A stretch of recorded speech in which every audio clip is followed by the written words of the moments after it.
Doctor मुक्ता +1 accounts की class में स्वागत है। चैप्टर कर रहे हैं बैंक रिकंसिलिएशन स्टेटमेंट। आज न्यूमेरिकल पोर्शन हम स्टार्ट कर रहे हैं। तो देखेंगे अभी इसको, जो भी क्वेश्चन है उसको हम दो तरह से करेंगे। एक ही क्वेश्चन में दो तरह से हम उसको देखते हैं कि कैसे हमने उसको सॉल्व करना है।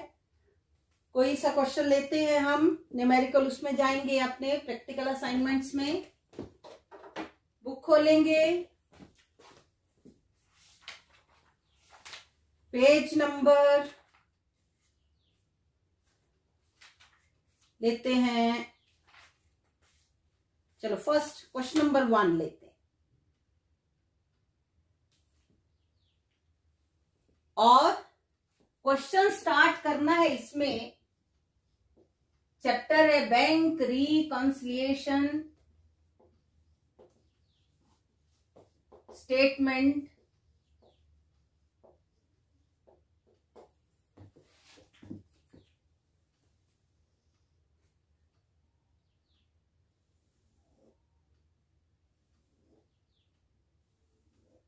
Plus column minus column.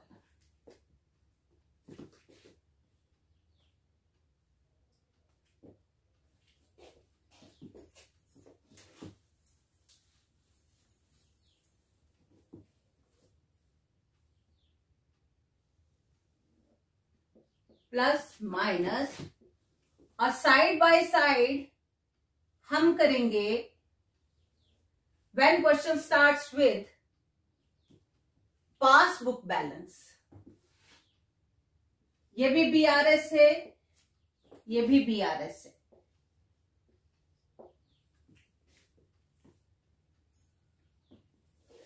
आपको क्वेश्चन में दिया गया है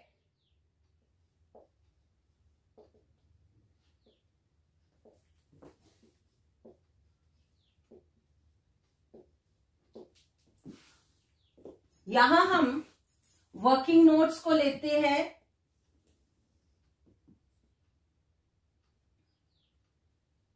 cash book, cash book,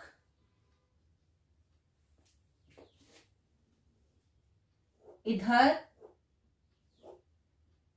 passbook, debit credit balance particular. ये पासबुक, ये cash book, debit side, credit side, receipt side, payment side.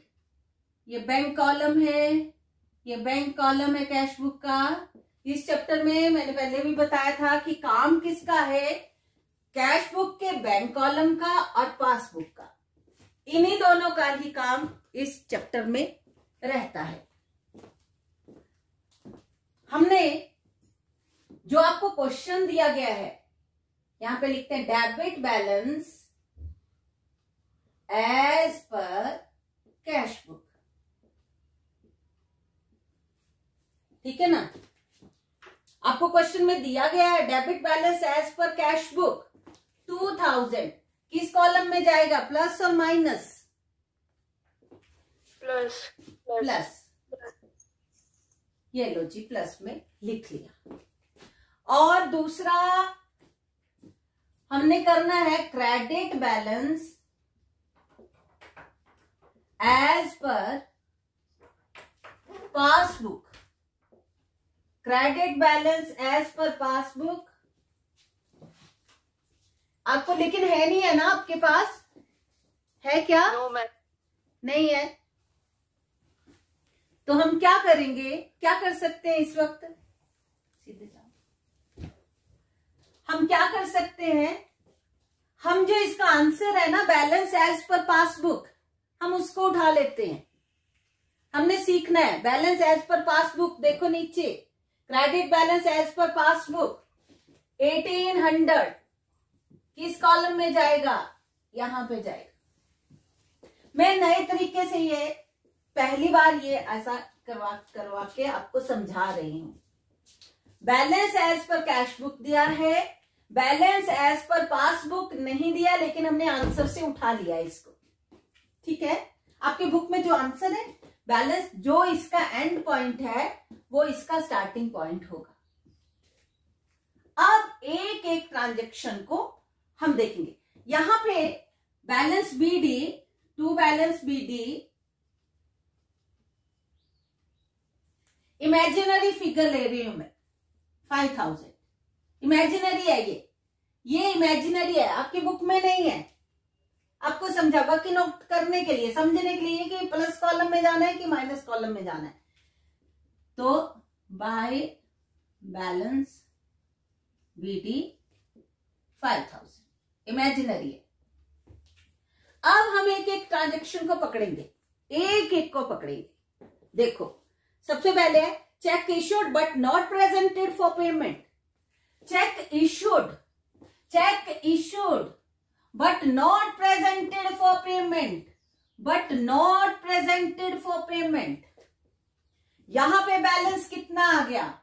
0484। Passbook का बैलेंस क्या है? 5000। कैश बुक का 4840। यहां पे लिखेंगे हम check issued but not presented for payment,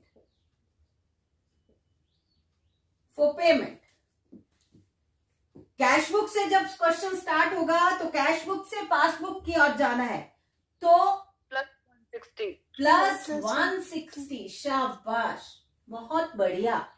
अब पासबुक से कैश बुक की ओर जाना है, minus 160। Check issued but not presented for payment। मैंने जो वीडियोस बनाई है, जो आपको जा भी रही हैं, घर घर पाठशाला में जो मैंने बनाई है, उनको मैंने एक एक केस को लिया है। एक केस का ये 2 वर्किंग नोट, ठीक है। और जब इसको कंप्लीट करने के बाद मैंने ये वाला स्टार्ट किया था, तो ये और ये वर्किंग नोट, इसमें मैंने न्यू आइडिया, दोनों केस बराबर कैसे चलेंगे, तो वो ये नए आइडिया, क्योंकि मनुष्य है ना, नए नए आइडियाज आते रहते हैं। तो यहाँ पे आपको पता लगे आपकी जर्नी इधर से इधर है, इसमें आपकी जर्नी इधर से इधर है।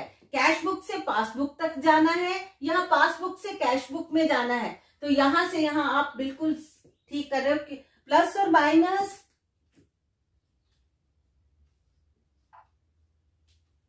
प्लस में जाना था, माइनस में माइनस। हाँ, बिल्कुल सही बोल रहे बच्चे। नेक्स्ट, अब मैं इसको मिटा रही हूं, इस ट्रांजेक्शन को हमने मिटा देना है, ये सिर्फ समझने के लिए है। नेक्स्ट क्या है? Check deposited but not credited. Check deposited for ₹1400। Check deposited, मैंने चेक डिपॉजिट कर दिया, बट नॉट येट क्रेडिटेड, यहां बैलेंस बता रहा है 6400। Check deposited but not credited, ज्यादा से कम की ओर -100, कम से ज्यादा की ओर +1400। क्या बात है। Check deposited but not credited. 2 दिन का काम आप 1 दिन में कर रहे हो। कितना विजन, कितना खुलता है, कितना क्लैरिटी आती है, ये आप बराबर साथ में कर रहे होंगे, अनुभव कर रहे होंगे कि कैसे कैसे होता है, हम इसको कैसे करते हैं। Amount directly deposited by customer 1060। Amount directly deposited by customer, amount directly deposited by customer. Direct deposit करवाया, डायरेक्ट डिपॉजिट करवा दिया 1060 रुपीज, डायरेक्ट डिपॉजिट करवा दिया। यहां बैलेंस बन गया 6060। मुझे नहीं पता, मुझे उसने मेरे हाथ में नहीं दिया, नहीं तो मैं कैश बुक में भी डालती। वो डायरेक्ट बैंक में गया, मेरे खाते में जमा करवा दिए। बोलेंगे प्लस 1060। शाबाश। प्लस कॉलम में कैश बुक वाले से जब स्टार्ट करते हैं तो प्लस कॉलम में, और पासबुक से जब स्टार्ट करेंगे -1060। बहुत सुंदर बच्चे। Next last one, bank charges debited by bank, bank charges debited by bank, bank charges, only bank charges भी लिख सकते हैं, इतना ही। Bank charges, bank charges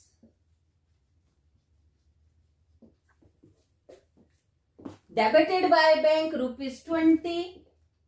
bank ने 20 रुपए काट लिए, 404980।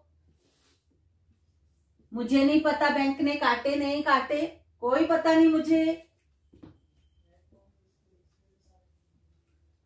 -20। शाबाश। +20। +20। अब आपको एक चीज पता लग गई, जो कैश बुक से जब स्टार्ट करते हैं तो जो आइटम प्लस में होती है इसमें, वो बैंक से जब बैंक पासबुक से जब स्टार्ट करते हैं तो वो माइनस वाले में जाते हैं, उससे बिल्कुल अपोजिट होता है। ये बात समझ गए ना बच्चे? ठीक है। अब एक चीज देखेंगे, एक चीज ध्यान देंगे, इस पूरे चैप्टर में नियम यही लगते हैं, रूल्स यही लगते हैं, यही हमें कैरी करने पड़ते हैं। ठीक है। डिफरेंस कहां, किस केस में क्या करना है, स्टार्टिंग में डिफरेंस है। देखो, अगर डेबिट बैलेंस कैश बुक है तो वो प्लस कॉलम में जाएगा, और क्रेडिट बैलेंस और पासबुक है तो प्लस कॉलम में जाएगा। अगर यहाँ पे credit balance as per cash book होगा तो ओवरड्राफ्ट होगा, तो ये यहां आ जाएगा, बाकी सब कुछ ऐसे ही चलेगा। और debit balance as per passbook होगा तो वो माइनस कॉलम में चल जाएगा, बाकी कुछ भी चेंज नहीं है। कुछ भी, किसी भी तरह की किसी भी ट्रांजैक्शन को डील करने में कोई भी चेंजेस नहीं है। सिर्फ स्टार्टिंग ओवरड्राफ्ट में हम ये अमाउंट माइनस में लिखेंगे, और दूसरे में हम अमाउंट प्लस में लिखते हैं, है ना। यहां भी ओवरड्राफ्ट की स्थिति होगी तो माइनस में, यहां भी ओवरड्राफ्ट की स्थिति होगी तो माइनस में। लेकिन कैश बुक में ओवरड्राफ्ट कब बोलते हैं, क्रेडिट बैलेंस को बोलते हैं, और पासबुक में ओवरड्राफ्ट की स्थिति डेबिट बैलेंस को बोलते हैं। बाकी मतलब आप आज चारों केसेस 1, 2, इसका माइनस वाला, इसका माइनस वाला, चारों केस आप बिल्कुल कंप्लीटली आपको समझ आ गए हैं। अब हम इसको बैलेंस करते हैं। बैलेंस करना है, जो अमाउंट ज्यादा है उसको देखेंगे क्या है, जितना 0, 2, 2, 3। ठीक किया मैंने, प्लस ठीक किया। Yes ma'am. है ना। इसको डबल क्लोज करते हैं, यहां पे लिखते हैं बैलेंस एज पर पासबुक। यहां देखते हैं कितना है,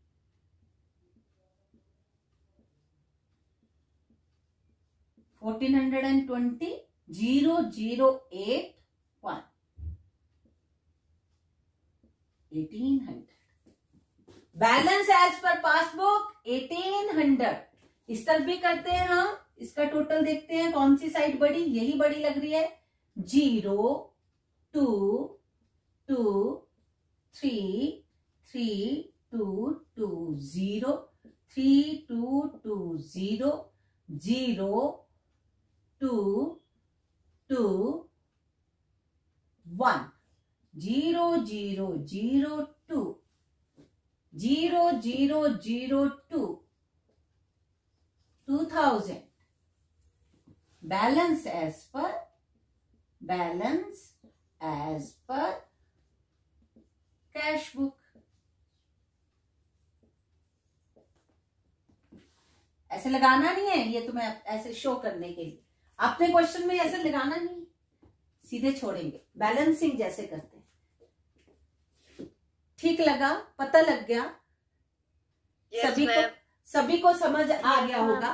फिर भी किसी ने कुछ पूछना है तो मुझसे पूछे।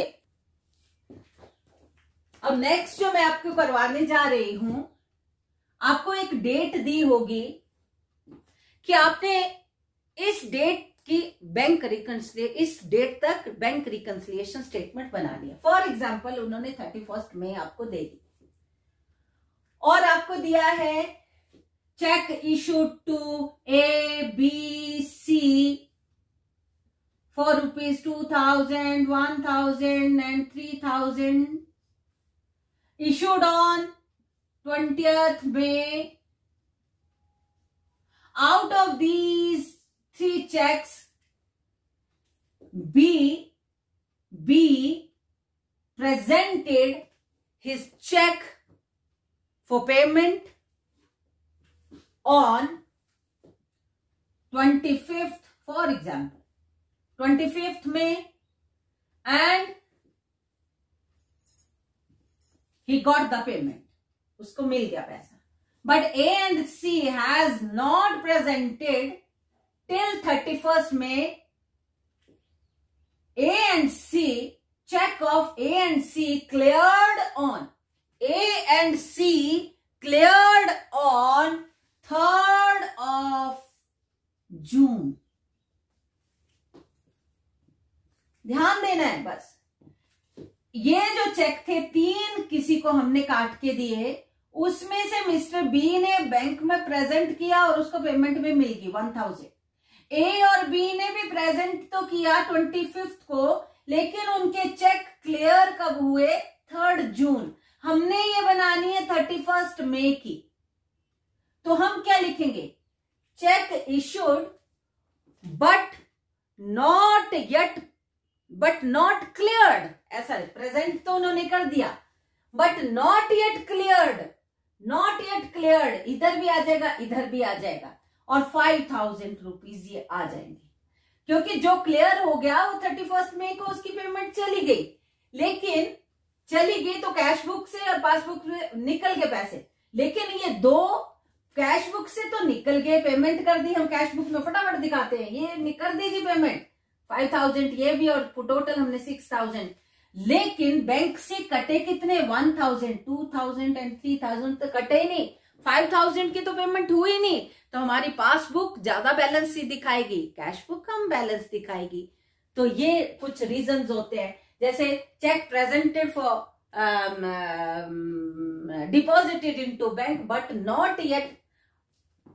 2 चेक 2000 का और 3000 का बैंक में डिपॉजिट करवाया. 31st मई तक तो 2000 का क्लियर हो गया, हमारे खाते में आ गए. 3000 का नहीं है, but not yet credited. 3000 not yet credited को ही हमने बाहर निकालना है उन दोनों में से. उसको बाद जो क्रेडिट नहीं हुआ, कैश बुक में क्रेडिट कर दिया हमने, लेकिन पासबुक में यही क्रेडिट हुआ, ये नहीं हुआ. इसके कारण पासबुक कम रह जाएगी, कैश बुक बढ़ जाएगी. तो ये कुछ रीजंस होते हैं. तो हम इसको अब नेक्स्ट क्वेश्चन में देखते हैं. तो इससे पहले इसकी थोड़ी सी इंट्रोडक्शन आपको देनी बहुत जरूरी थी. तो हम देखते हैं कि नेक्स्ट क्वेश्चन, जो सेकंड क्वेश्चन है बिल्कुल इजी है, घर में सब करेंगे और मुझे पोस्ट करेंगे. थर्ड भी बिल्कुल इजी है, सेम है, कुछ भी नहीं. थर्ड में एक चीज देख लेंगे.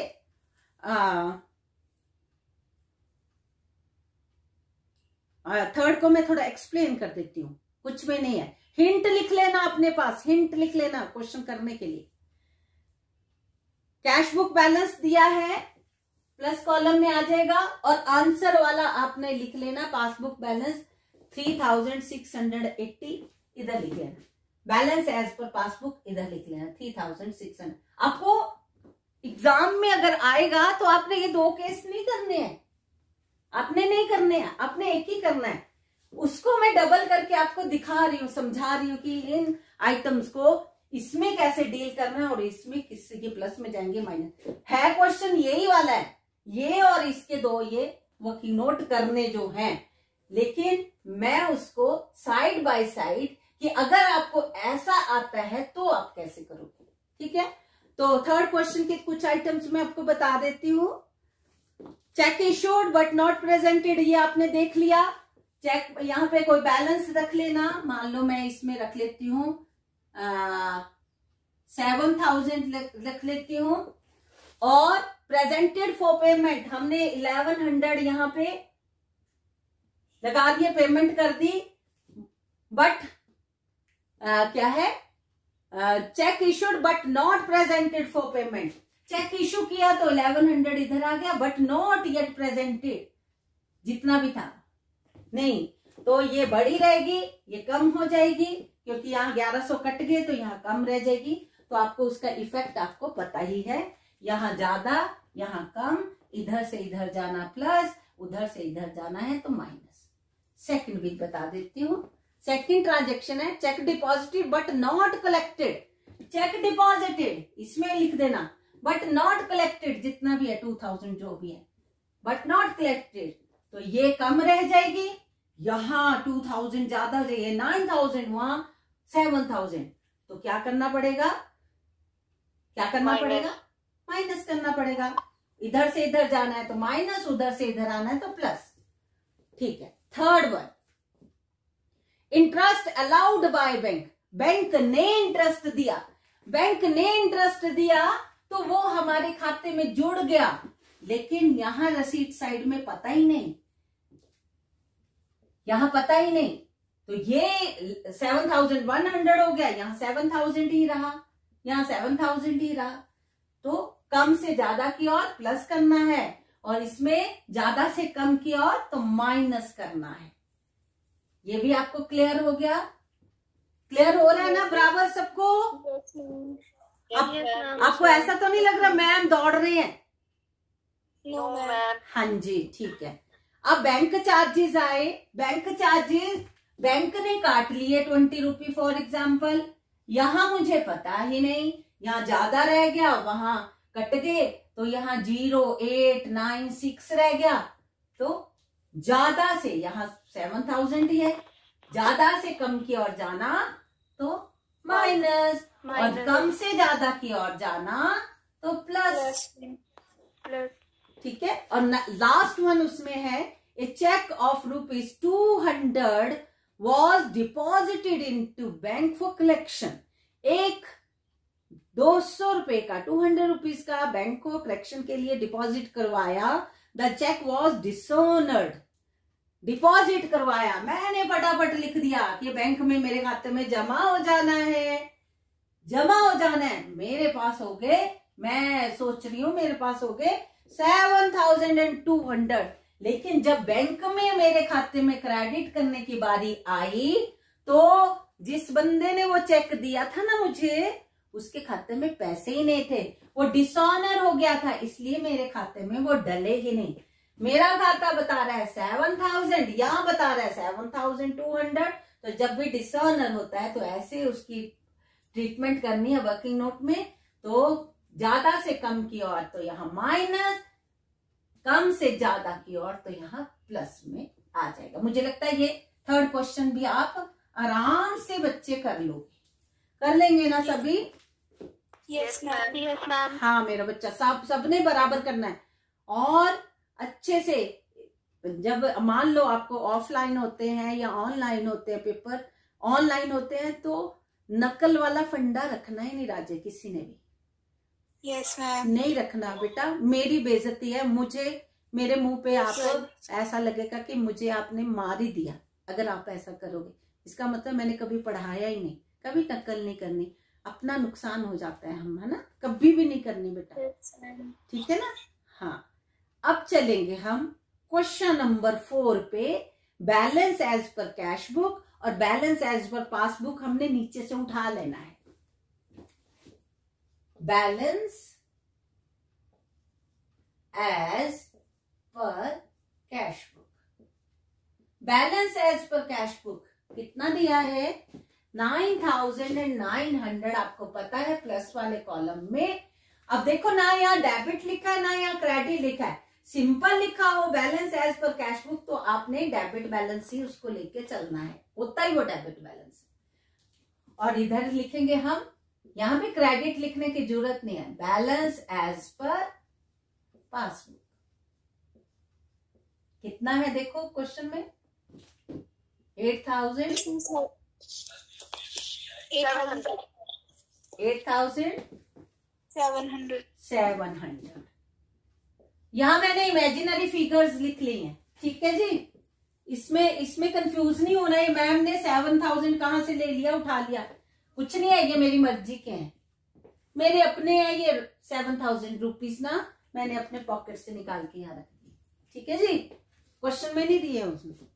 अब देखेंगे, और हमने 31 दिसंबर 2010 की बनानी है ये BRS for the year, for the month 31 दिसंबर 2010। 31 दिसंबर 2010। अब वो जो मैंने डेट वाला समझाया है ना वो देखेंगे। देखो जी, एक the following 3 checks were paid into the firm current account in December 2010 but were credited by bank in January.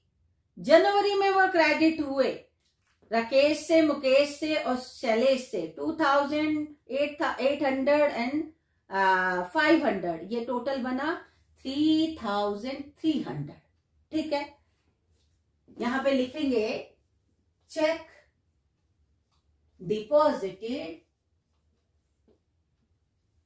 But, और तीनों ही क्रेडिट नहीं हुए दिसंबर तक, 31 दिसंबर तक तीनों क्रेडिट नहीं हुए, जनवरी में जाके। बट नॉट येट, येट जो वर्ड लगता है ये इस डेट तक का लगता है, but not yet credited. But not yet credited कितना है? बट नॉट येट क्रेडिटेड कितना है ये? 3,300। अच्छा, यहां पे करती हूं deposited but not yet credited 10,300 but not yet credited 7,000 plus or minus 3,300 minus 3,300 check deposited but not yet credited plus or minus plus next plus shabash next the following checks were issued by the firm in December but were cashed in January। 3 cheque issue किए, 300 600, 3 बंदों को 300 600 and 800। गगन मगन कौन कौन है? मदन, गगन and मगन, इन तीनों को चेक इश्यू किए थे, तो ये आए 1,700 के टोटल चेक। तो यहां पे लिखेंगे not yet cleared, not yet encashed, है ना। Cheque issued but not yet, yet मतलब 31 दिसंबर, जनवरी में जाके क्लियर हुए, but not yet cleared, but not yet encashed लिखो, ज्यादा अच्छा लगेगा। क्लियर्ड डिपॉजिट के लिए वर्ड केवल हम यूज करते हैं, बट नॉट येट एनकैश्ड।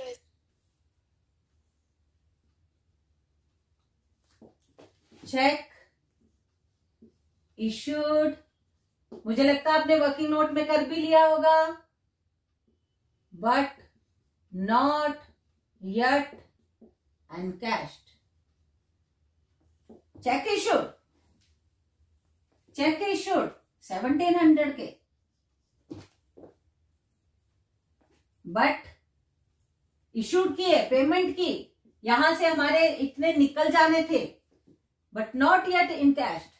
यहां कितना रह गया? 0,035 प्लस और माइनस प्लस 1700 प्लस 1700 माइनस 1700। बहुत बढ़िया। नेक्स्ट बोलेंगे क्या है उसमें, क्या ट्रांजेक्शन है? नेक्स्ट है the passbook showed a credit of 150 for interest and debit of 30 for bank charges. पहले एक लेते हैं। बैंक पासबुक शो कर रही है क्रेडिट में 150, बैंक ने इंटरेस्ट दिया 150, मुझे नहीं पता दिया नहीं दिया। यहां 7,000, वहां 7,150 interest 150 plus credited by bank, interest credited by bank 150, interest credited by bank minus 150 और बैंक चार्जेस भी काटे बैंक ने 30 रुपीज। कितने काटे? 30 रुपीज। 30 रुपीज काट लिए। 6970, मुझे नहीं पता, काटे नहीं पता। बैंक पासबुक भी पासबुक ही बता रही है, मैंने पासबुक अपडेट नहीं करवाई है, इसलिए मुझे बैंक रिकंसिलिएशन स्टेटमेंट बनानी पड़ रही है। Bank charges minus 30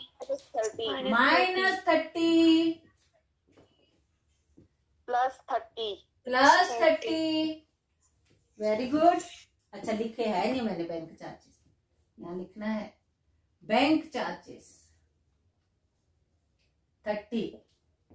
next and last, a customer paid 280 directly into bank. एक कस्टमर डायरेक्टली मेरे बैंक में 280 रुपीज जमा करवा आया।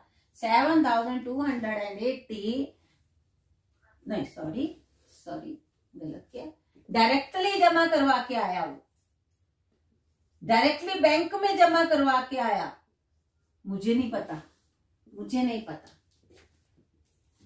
Customer directly deposited plus 280 into bank plus 280। शाबाश।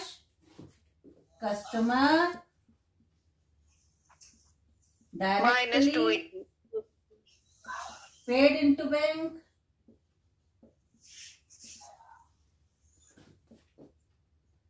कितना है? माइनस 280। फिनिश। टोटल करेंगे हम फटाफट। टोटल किया। Yes ma'am. कैश बुक के प्लस कॉलम का 12,030, माइनस कॉलम का 3,330, बैलेंस आया 8,700, तो वो आया बैलेंस एज पर पासबुक। और इधर इसका टोटल आया 12,030 और इसका टोटल आया 2,130 और बैलेंस आया 9,900। तो ये यहां से स्टार्ट किया और देखो ये यहां से स्टार्ट किया, ये आया, ये इसका ओपनिंग, तो ये इसका क्लोज। मुझे लगता है ये 2 दिन का लेक्चर नई टेक्निक से मैंने भी कभी नहीं ऐसे, इतने साल हो गए मुझे भी, 22 साल पढ़ाते, मैंने ऐसा भी नहीं कभी करवाया। लेकिन आपको ये बहुत जल्दी, मुझे लगता है इससे सारे केसेस आपको अच्छे से समझ आ गए और चारों केसेस समझ आ गए। डिफरेंस कहाँ आता है? माइनस कॉलम में कभी ओपनिंग बैलेंस आता है, इसका भी माइनस कॉलम, बाकी कुछ भी नहीं, बाकी same A to Z item same. तो ये हमारा आज का लेक्चर था और इसको एक बार दोबारा करना। सारे क्वेश्चन जो मैंने सेकंड और थर्ड बोला वो भी करना और 5th क्वेश्चन भी हम करेंगे। और देखना अगला जो है ओवरड्राफ्ट क्वेश्चन नंबर 7 देखेंगे, वो ओवरड्राफ्ट वाली स्थिति है। ओवरड्राफ्ट वाली स्थिति इधर आ जाएगी और बाकी यही सब कुछ होगा। और ओवरड्राफ्ट पासबुक का बैलेंस हम यहाँ लिखने के बाद वैसा ही हम एक बार ट्राई करेंगे कि हम दोनों चीजें हम साइमल्टेनियसली चलाएंगे तो ज्यादा अच्छे से समझ आएगा ये चैप्टर। तो काफी हो गया।